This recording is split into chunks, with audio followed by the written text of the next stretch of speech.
We're about to get into my favorite. No, I'm just kidding. Not my favorite. But we're about to do something we haven't done in a little bit. That's right. We're going to do our fighter spotlight of the week, baby. And there is only one person on this card deserved of this here fighter spotlight. This man pulled off one of the craziest strikes that we've ever seen in the UFC. A spinning wheel kick, knocking out a UFC veteran who is notoriously hard to knock out. This man wears dope black glasses with white taped around the nose. He comes from the Fighting Nerds team. His name is Mauricio Ruffy. Mauricio Ruffy, however you want to say it.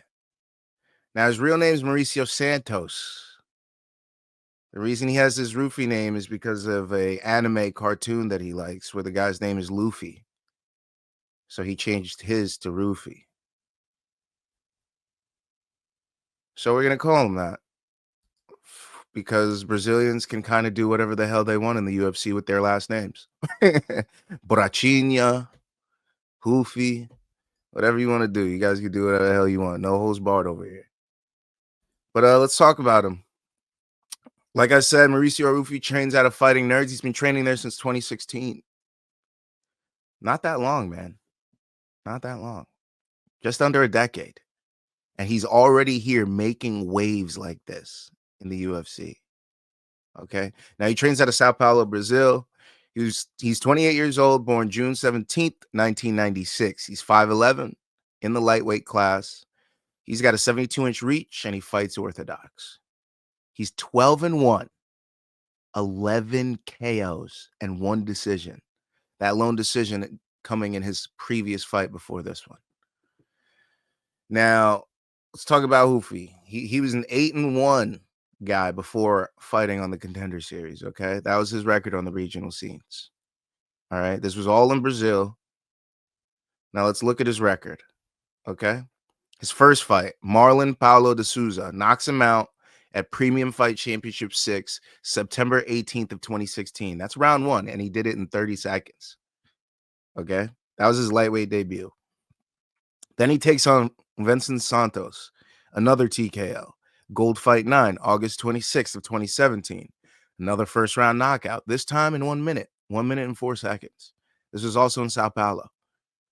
Then he takes on Lucas Costa Jesus, knocks him out with elbows at Batalha MMA 13, June 30th of 2018. So he's fighting about once a year at this point. Not too active, but still making waves because he's getting quick finishes. Then he takes on Rafael Silva, Standout Fighting Tournament 8. Surprise, surprise, another knockout. This was in December 15th, 2018. This was a round 2 knockout, 1 minute 8 seconds. This was a catchweight bout. Then he goes back to super lightweight. Sorry, he goes to super lightweight, not back, where he wins the MFC Super Lightweight Championship. This is Mega Fight Championship 2. He knocks out Dorian Marinho, June 22nd, 2019, round 1, 3 minutes and 35 seconds. At this point, he's feeling real good. He's 5-0 on the regional scene. He's doing real good. He's got a super lightweight championship. He goes back down to lightweight and takes the first loss of his career. He loses to Manuel Souza. He gets knocked out himself. A little bit too much showboating. He gets knocked out at Standout Fighting Tournament 18. This is in November 13th of 2019. Round 2, 2 minutes and 41 seconds in Sao Paulo, Brazil. So you can imagine that this one stings. Now he comes back with a fire under him because guess how long he takes off after that KO? Smartly, he takes off just under 3 years. Almost 3 years he stays away from fighting after that KO. Okay. He comes back at Arena Pride MMA 4. He takes on Breno Luis Gonçalves. Sorry. June 26th of 2022. He gets a first round knockout, 1 minute and 26 seconds in Santos, Brazil. Mauricio Ruffy's back after 3 years. He didn't fight from November 13th of 2019 all the way into June 26th of 2022. Okay. Now, the pandemic obviously could have had a factor there. Many things could have played a factor there. The fact is, he took a lot of time off, and honestly, it may have been super beneficial to his career because this whole time he's training his craft. He's with fighting nerds, sharpening iron with killers like Caio Borralho, Gene Silva, Carlos Pradas, Bruno Brazil. He's getting in rounds with all of these people, getting all their tips, tricks, right? Then we take on Cornelius Rotaru Lascar, TKO punches, Centurion FC, Rex Redemptor, May 26, 2023, in Rio de Janeiro, Brazil. This was his welterweight debut. This was a night where he took 2 fights in one night. 2 fights in one night. He had to fight the tournament semifinal and the final. Like I said, in the semifinal, he knocks out Lasker round 1, 4 minutes and 23 seconds. And guess what? He wins the tournament. He knocks out Jonis Torres, UFC veteran Jonis Torres, TKO round 2, 4 minutes and 21 seconds. He wins the Centurion FC welterweight tournament and becomes the Centurion FC welterweight champion. Okay, moving on. He gets his debut in the UFC. Not quite in the UFC, but on Dana White's Tuesday night contender series. He takes on Raymond Magomedaliev.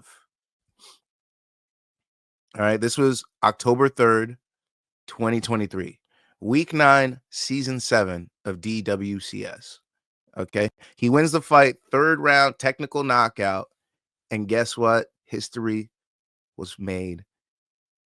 Mauricio Ruffy was signed to the UFC and given a contract by Dana White. Now, as you know from there, we've been getting highlight after highlight from our boy Mauricio from the Fighting Nerds. He knocks out Jamie Malarkey at UFC 301, May 4th, 2024, round 1, 4 minutes and 42 seconds in Rio de Janeiro, Brazil.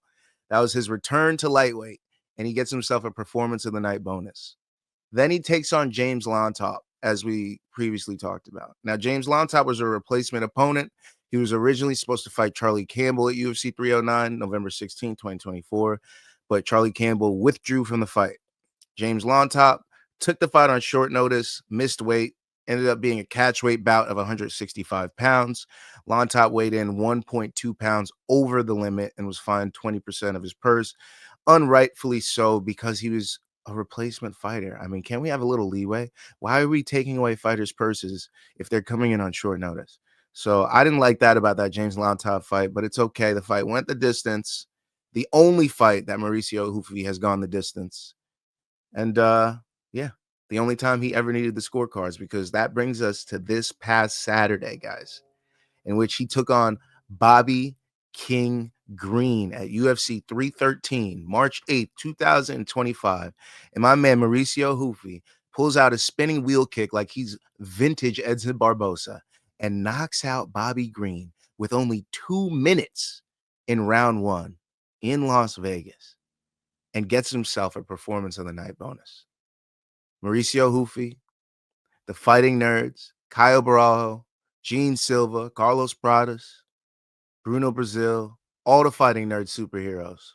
They're here, and they're here to fucking stay. Fighting Nerds is your new it team. Remember how we talked about CKB a couple years ago? Remember? That's Fighting Nerds right now. Wake the fuck up. Wake the fuck up, y'all. It's Fighting Nerds or nothing. Yeah. Mauricio Ruffy. What a beast win. Minus 500 favorite. And rightfully so, because he got the spinning wheel KO of Bobby Green. Something that I didn't see coming. I called the decision, but hey, stars have to be made somehow. And he made himself a star at UFC 313. So shout out to Mauricio Ruffy Santos. He is my fighter spotlight of the week, and deservedly so. Shout out to Fighting Nerds. Shout out to Gene Silva, Carlos Pradas, Caio Borralho, Bruno Brazil. Shout out to Sao Paolo, Brazil. You got one. You got one.